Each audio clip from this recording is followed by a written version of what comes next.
Halo pemirsa, bagaimana kabar Anda pekan ini? Senang sekali kami dapat kembali menjumpai Anda dengan sejumlah rangkuman berita-berita yang terjadi sepanjang pekan ini. Bersama saya Agus Solidabar, kita mulai Jambi This Week sekarang.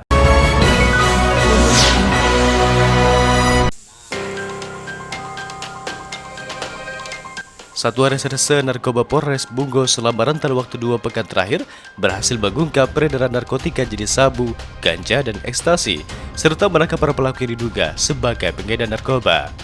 Identitas keempatnya yaitu NOP 26 tahun dan AST 26 tahun, warga Dusun Rantau Ikil, Kecamatan Jujuhan, dengan barang bukti 4 kg dan sabu sebanyak 0,15 gram.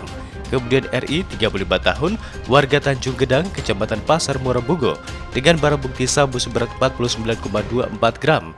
Serta tersangka KH 33 tahun, warga Dusun Babeko, Kecamatan Batin 3 Babeko, dengan barang bukti sabu 33,9 gram, ekstasi 1,50 gram, dan ganja 0,58 gram. Dari keempat tersangka itu, total barang bukti yang diamankan: ganja seberat 4.163,31 gram, sabu 83,29 gram, dan ekstasi 1,50 gram. Meski dari keterangan tersangka baru pertama kali menjalan ganja, polisi berkeyakinan mereka masuk dalam kategori pengedar. Dari keempat pelaku ini, petugas menduga ada keterlibatan salah satu narapidana di dalam lapas kelas 2B Muara Bungo dan saat ini tengah dikembangkan petugas kepolisian. Selain akan disebarkan di dalam Provinsi Jambi, barang-barang terlarang itu juga rencananya akan disebarkan hingga provinsi tetangga, yaitu Sumatera Barat. Untuk ganja jelas dari Aceh, ya, namun ada beberapa keterangan yang tidak bisa kita sampaikan di dalam press release itu. Ganja kurang lebih 4 kilogram ganja kering. Kemudian narkotika jenis sabu-sabu itu 83 gram lebih, dan ekstasi kurang lebih 1,50 gram. Atas perbuatan keempat pelaku, para pelaku akan dijerat dengan pasal 114 ayat 2 atau pasal 112 ayat 2 Undang-Undang Narkotika nomor 35 tahun 2009 dengan hukuman kurungan penjara paling singkat 5 tahun dan paling lama 20 tahun serta denda 1 miliar rupiah. Dari Kabupaten Bungo, Jambi, Tim Liputan Jambi 28 TV. 4 baris ke belakang. Ratusan massa petani yang tergabung dalam Gerakan Suara Tuntutan Rakyat atau Gestur Jambi menggelar aksi demonstrasi di kawasan perkantoran Teladan Purwokota Jambi. Aksi unjuk rasa ini digelar dalam rangka menuntut kesejahteraan bagi para petani di Jambi yang sejauh ini merasa tertindas dengan berbagai kebijakan pemerintah, baik pemerintah pusat maupun pemerintah daerah.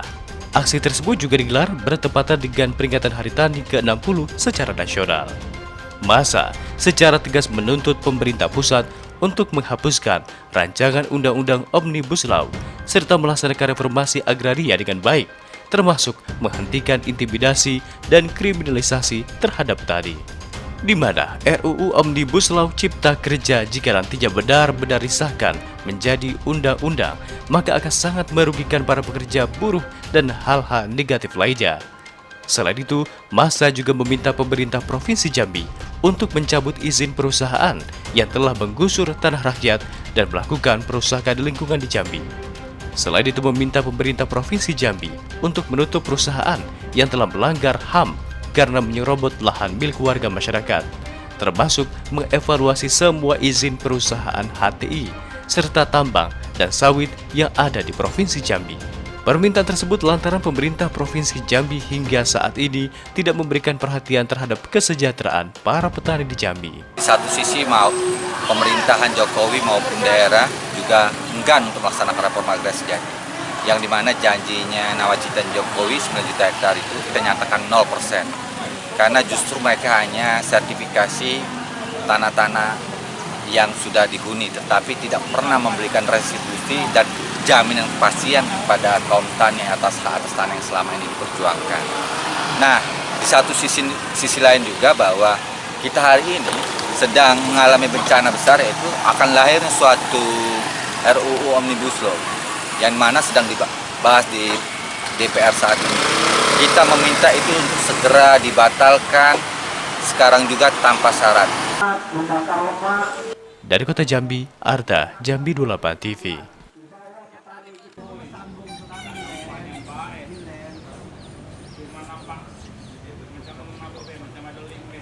Dalam pengumuman hasil verifikasi dan pemeriksaan kelengkapan berkas bakal calon gubernur dan wakil gubernur Jambi yang dilakukan oleh Komisi Pemilihan Umum atau KPU Jambi, Badan Pengawas Pemilihan Umum Bawaslu Provinsi Jambi secara tegas mempertanyakan keterbukaan informasi yang dilakukan oleh pihak KPU.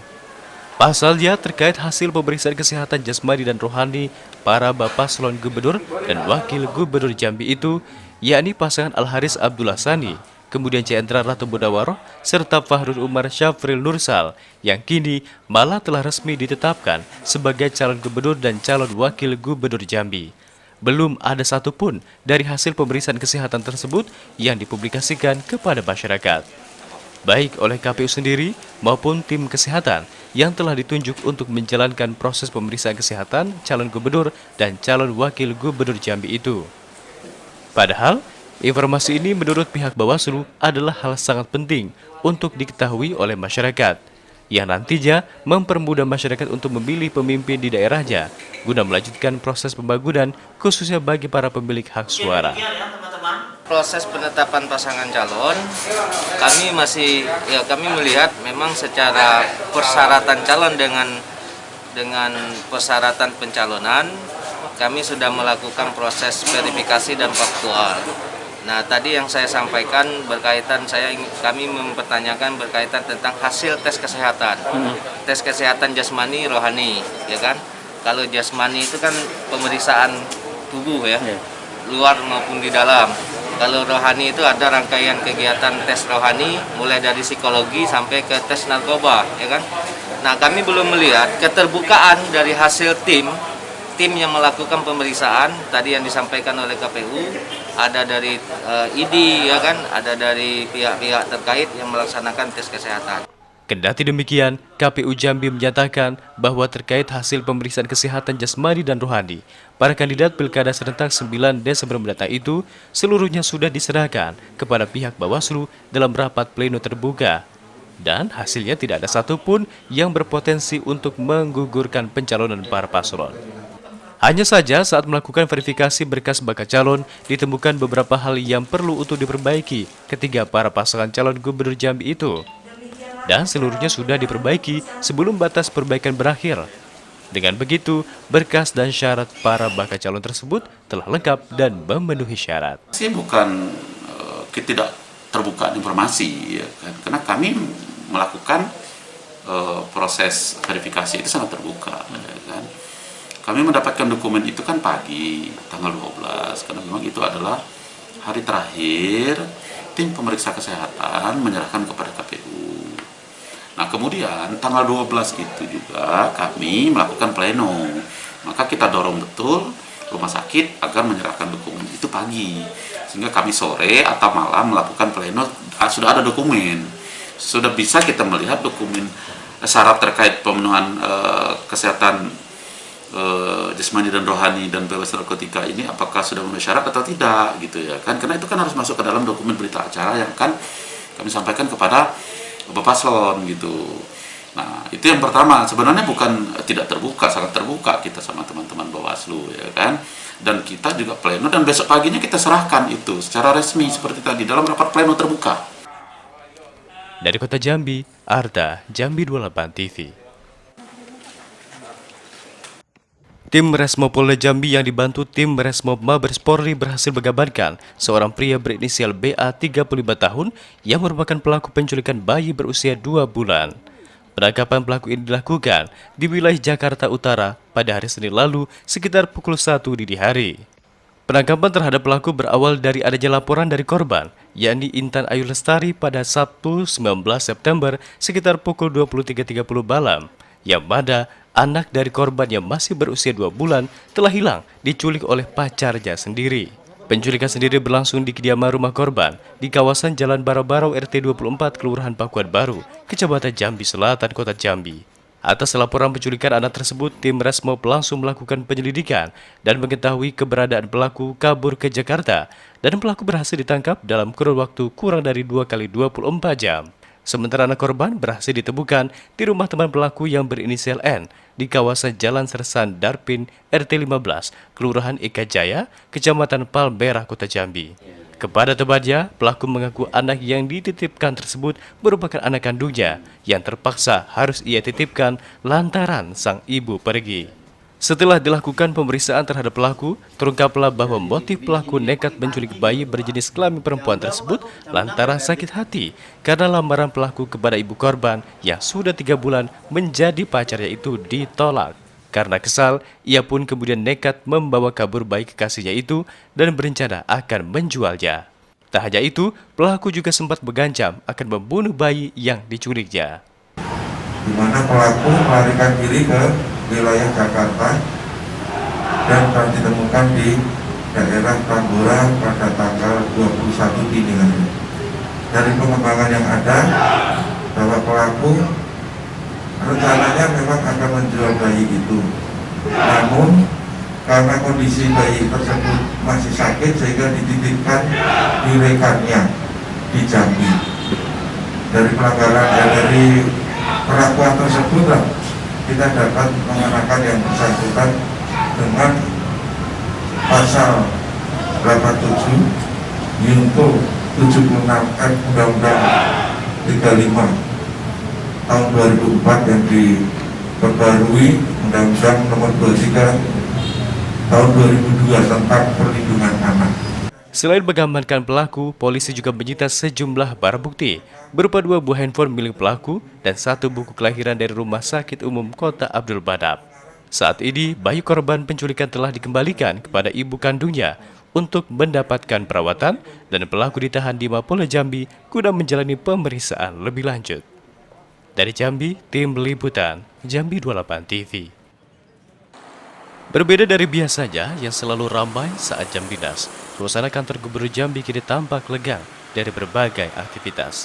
Pasalnya kantor Gubernur Jambi mulai hari Selasa kemarin hingga 3 hari ke depan, yakni tanggal 22 hingga 24 September 2020 ditutup untuk sementara dari berbagai aktivitas dan pelayanan. Hal itu dilakukan pemerintah Provinsi Jambi menyusul adanya beberapa orang aparatur sipil negara atau ASN di lingkup Sekretariat Daerah Jambi yang diketahui terkonfirmasi positif COVID-19. Kebijakan ini tertuang dalam surat edaran Gubernur Jambi yang merujuk pada Peraturan Gubernur Nomor 35 Tahun 2020 tentang protokol kesehatan. Atas hal tersebut, juru bicara Satgas Penanganan COVID-19 Provinsi Jambi menjelaskan bahwa penutupan kantor dan penghentian pelayanan itu berlaku untuk semua aktivitas kegiatan. Artinya tak ada satupun pegawai yang masuk kerja seperti biasa saja. Bahkan Sekretaris Daerah Provinsi Jambi serta jajaran asisten Gubernur Jambi. Selama kantor ditutup, tim Satgas Penanganan COVID-19 Provinsi Jambi akan melakukan penyemprotan disinfektan di seluruh ruangan kantor Gubernur Jambi.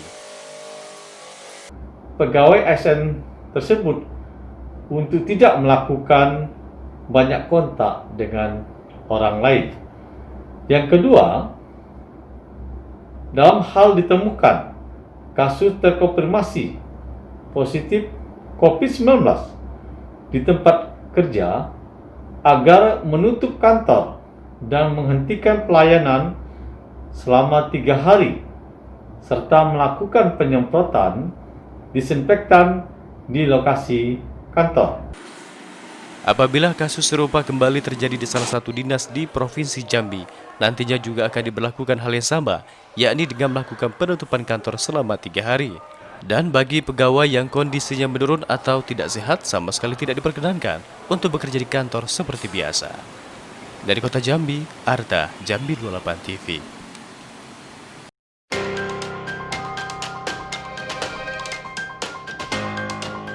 Pelayanan pembayaran pajak di kantor Samsat Kota Jambi terpaksa ditutup sementara mulai hari Kamis 24 September kemarin hingga 3 hari ke depan atau hingga Sabtu tanggal 26 September 2020.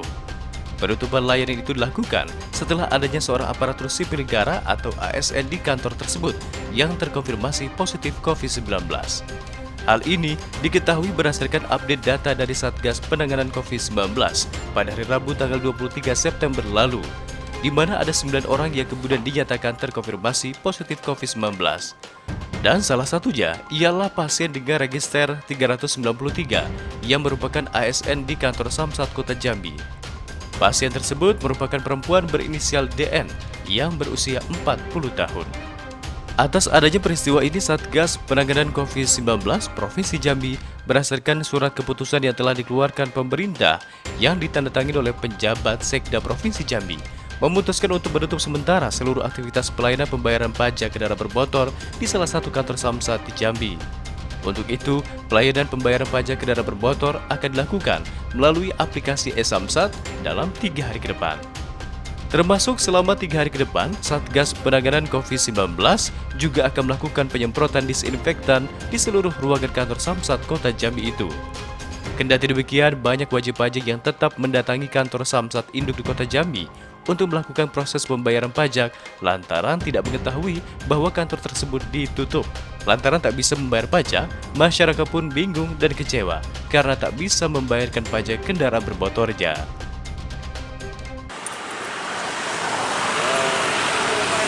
Bawa juga sih karena pajak kendaraan kan habisnya hari ini.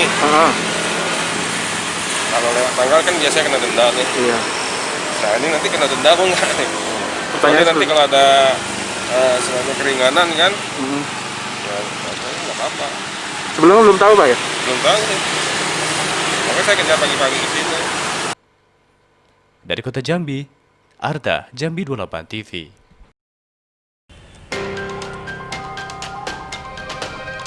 Pemerintah Kota Jambi kembali mengaktifkan pemberlakuan jam malam bagi warga masyarakat Kota Jambi.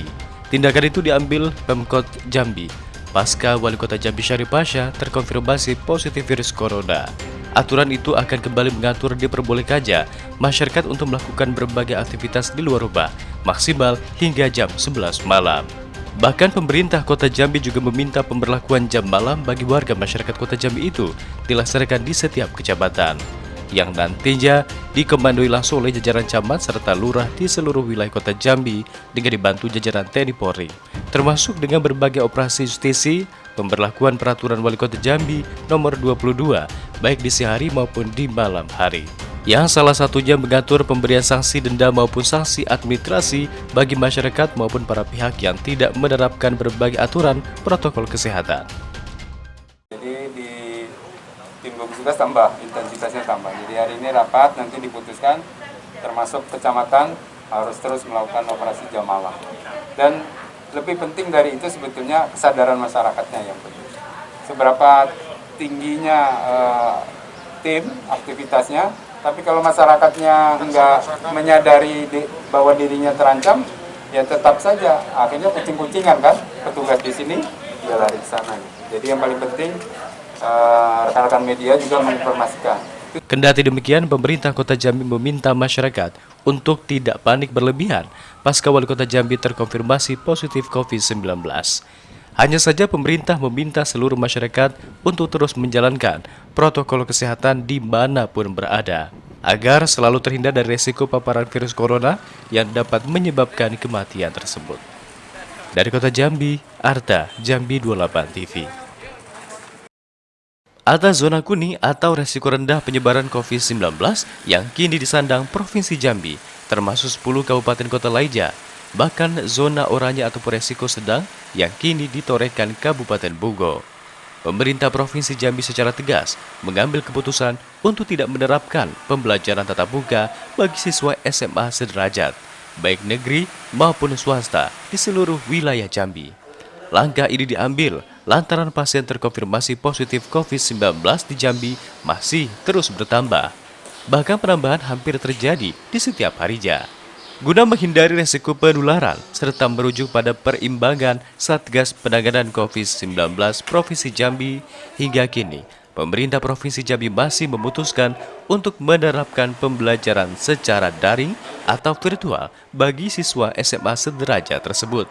Terlebih, Pemprov Jambi menilai kesiapan sekolah untuk menjalankan protokol kesehatan ketat guna akhirnya bisa menerapkan pembelajaran tatap muka antar guru dan murid masih minim.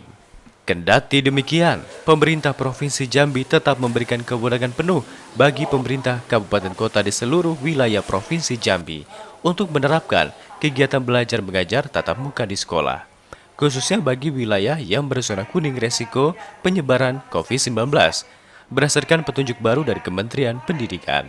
Berdasarkan surat edaran dari Menteri Pendidikan, itu kan sudah diperbolehkan, bukan hanya hijau, kuning. Namun kita lihat perkembangan di Provinsi Jambi, tentu kan kita pemerintah daerah kan bisa mengambil keputusan dalam rangka untuk penerapan sekolah tatap muka, khusus untuk di Kota Jambi, khusus untuk yang SMP, itu kan yang kelas 3 sudah mulai dibuka tatap muka.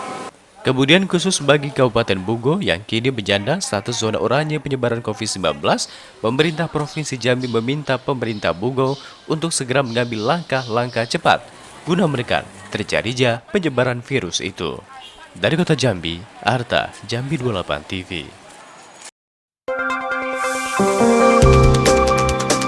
Berdasarkan catatan Badan Keuangan Daerah atau Bapkeuda Provinsi Jambi, penerimaan pendapatan Provinsi Jambi melalui sektor pemutihan pajak kendaraan bermotor kedua untuk tahun 2020 yang kembali digulirkan sejak bulan Agustus lalu sebagai kebijakan relaksasi ekonomi di tengah pandemi COVID-19, kini mulai membuahkan hasil. Pasalnya, kebijakan pemutihan pajak kendaraan yang hingga saat ini sudah berjalan 1 bulan lebih itu telah menorehkan pendapatan untuk daerah hingga sebesar 16 miliar rupiah. Pendapatan dari hasil pemutihan pajak kendaraan itu khususnya disumbang oleh tingginya animo masyarakat untuk membayarkan pajak kendaraannya. Dan catatan pendapatan 16 miliar rupiah itu bahkan di luar dari pendapatan biaya balik nama atau BBM kendaraan. Dalam program yang dipertegas melalui Peraturan Gubernur Jambi Nomor 610 dan dilaksanakan hingga 30 November 2020 mendatang itu, Bapkeuda Provinsi Jambi menargetkan capaian pendapatan sebesar 30 hingga 35 miliar rupiah. Atas capaian di bulan pertama ini, pihak Bapkeuda pun langsung optimis bahwa target pendapatan bagi Provinsi Jambi tersebut akan terrealisasikan walau di tengah tekanan kondisi ekonomi. Yang di luar yang BBN itu kemarin sudah 16 miliaran. 16 miliar Bang ya sejauh ini. Itu dari bulan apa ke berapa Pak? Berarti kan berapa bulan yang kemarin? Agustus berarti 1 bulanan. Oh. Untuk target kita berarti yang 20 miliar itu bakal tercapai Pak ya? Kalau target kita kan 30 sampai dengan 35. Oh iya.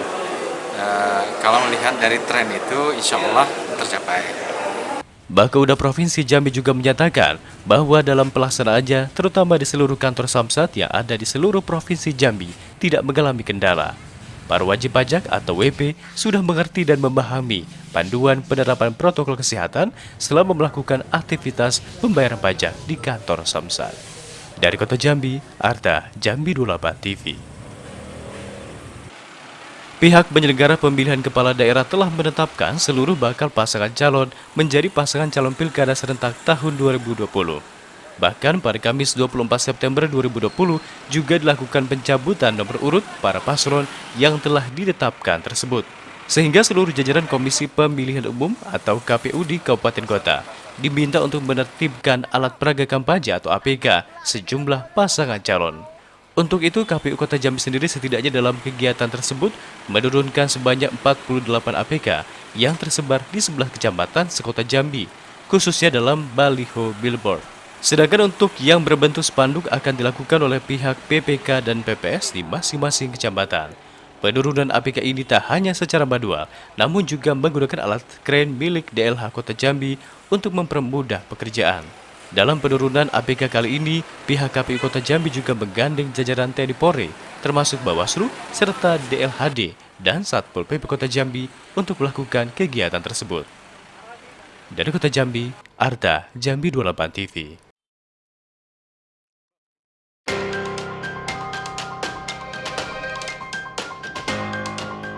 Dalam waktu 3 hari sejak Minggu hingga Rabu kemarin, Ditres Narkoba Polda Jambi berhasil mengamankan 5 orang tersangka yang merupakan sindikat pengedar narkoba di Jambi. Kelimanya merupakan warga kota Jambi dan diamankan di 4 lokasi yang berbeda. Kelima tersangka tersebut masing-masing berinisial MK, SL, HM, BB, dan RZ.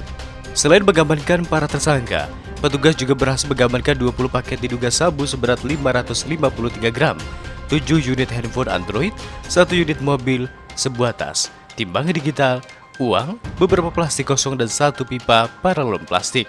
Dalam aksinya, kelima tersangka memiliki peran masing-masing, yakni sebagai pemesan, kurir, penyedia gudang atau tempat menyimpan barang, dan ada pula yang bertugas mengedar ganja.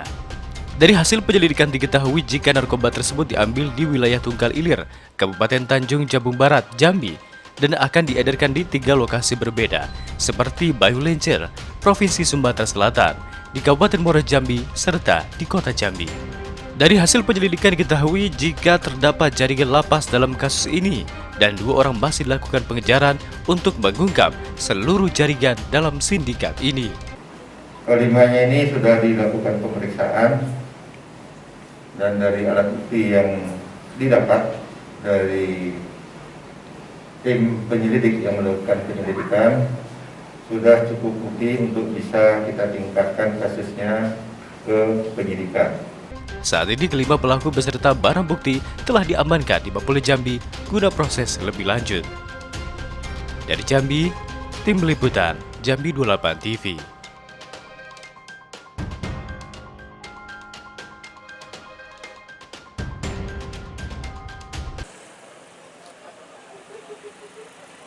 Komisi Pemilihan Umum KPU Jambi Rabu 23 September 2020 secara resmi mengumumkan hasil verifikasi dan memeriksa kelengkapan berkas bakal calon gubernur dan wakil gubernur Jambi. Hasilnya KPU menyatakan bahwa seluruh berkas dan syarat para bakal calon tersebut telah lengkap dan memenuhi syarat. Dengan demikian, ketiga para bapak calon gubernur Jambi yang sebelumnya telah melakukan pendaftaran, yakni pasangan Al-Haris Abdullah Sani, kemudian Ciendra Ratu Budawaro serta Fahrud Umar Syafri Nursal, resmi dinyatakan memenuhi syarat untuk bertarung pada Pilkada serentak tahun 2020. Dengan demikian, ketiga pasangan tersebut sudah sah menjadi calon gubernur dan wakil gubernur Jambi yang akan berkontestasi pada Pilgub 9 Desember mendatang. Kemudian sebagai calon gubernur dan wakil gubernur, ketiga pasangan tersebut juga sudah berhak untuk memiliki hak-haknya sebagai calon gubernur dan wakil gubernur. Yang salah satunya adalah mendapatkan perlindungan keamanan dari pihak kepolisian. Untuk itu KPU Jambi juga telah mengirimkan surat kepada pihak kepolisian untuk selanjutnya memberikan pengawalan guna keselamatan ketiga pasangan calon gubernur dan calon wakil gubernur Jambi tersebut.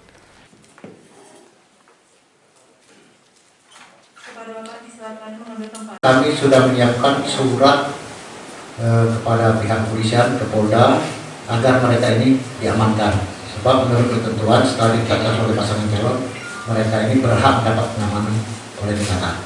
Termasuk KPU juga sudah membuat rekening awal untuk dana kampanye ketiga calon gubernur dan calon wakil gubernur Jambi itu.